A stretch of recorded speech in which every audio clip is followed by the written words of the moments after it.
Hello, we are UFOP SEG Student Chapter from Escola de Minas, University of Preto in Ouro Preto City, Brazil. And today, we are going to show you our outstanding geology and history.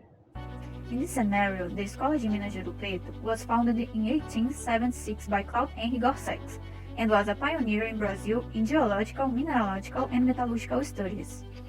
The gold cycle started in the period when Brazil was a colony of Portugal, allowing English trading to concentrate reserves to finance the Industrial Revolution. Explorers entered the interior in search of mineral wealth, arriving in Ouro Preto. Gold was discovered in large alluviums, and mines began to appear in the city of Ouro Preto. The name of the city, Ouro Preto, means black gold, due to the presence of palladium or the iron oxide coat associated with the mineral, giving it a darker color.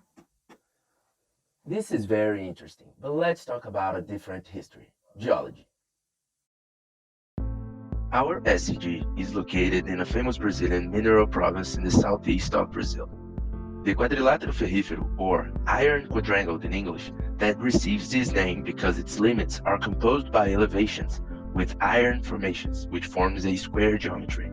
Besides the name and importance of the key F, our focus isn't the iron in this video. We're gonna talk about something that's shinier, gold. But first, let's learn a little bit about the geological context of the Kiev.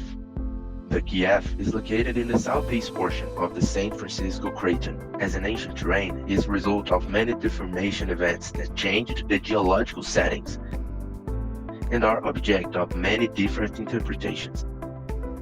The Kiev is subdivided into three supergroups, Rio das Velhas, Minas, and Estrada Real. We are going to focus on the first two, where the gold shines.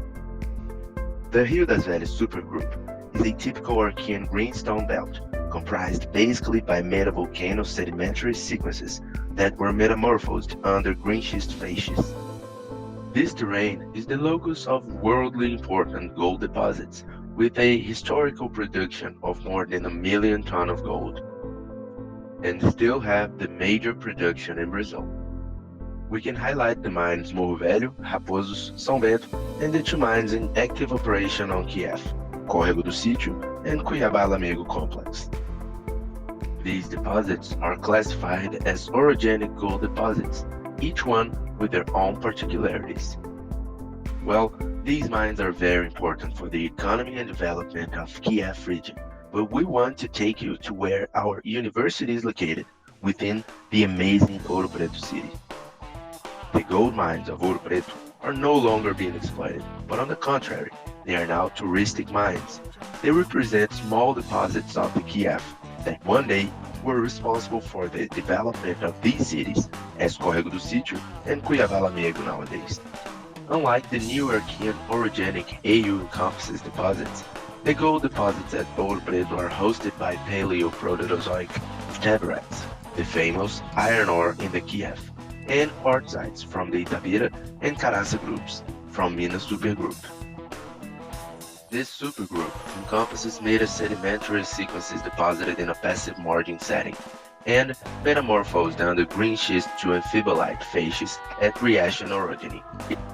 These gold deposits are associated with the collapse of the Brazilian origin, related with the deep lapse and hydrothermal fluid circulation of metamorphic source, with low salinity, high quantity of CO2, and temperatures between 300 and 400 degrees Celsius. Evidenced for the vein origin through the filling in of extension fractures, interpreted to have formed during the later tectonic event. These gold deposits are mainly represented by Palácio Velho, Passagem de Mariana, Veloso, and Chico Rei mines, located in the heart of the city of Ouro Preto. Gold mineralization primarily occurs on the contact between banded iron formations and quartzites.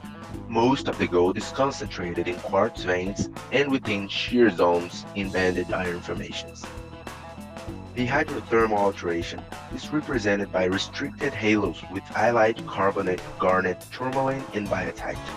But the main striking features within these mines are the occurrence of large quartz veins along and cross-cutting the foliation of the hosts. Sulfides and sulfosalts are not so common in this mineralization. These quartz veins often display sigmoidal shapes in some parts, whilst in other zones, bench and swell structures are very common. The stretching lineation also controls the gold mineralization. In the Passagem de Mariana mine, for instance, the structural control occurs through butynated and/or sigmoidal quartz veins, generally parallel to slightly oblique to main foliation. Well, this is a little bit about gold mineralization in Ouro Preto, a geological, economical, and cultural legacy for humanity since the 18th century. We hope to welcome you to meet our geological wonders soon.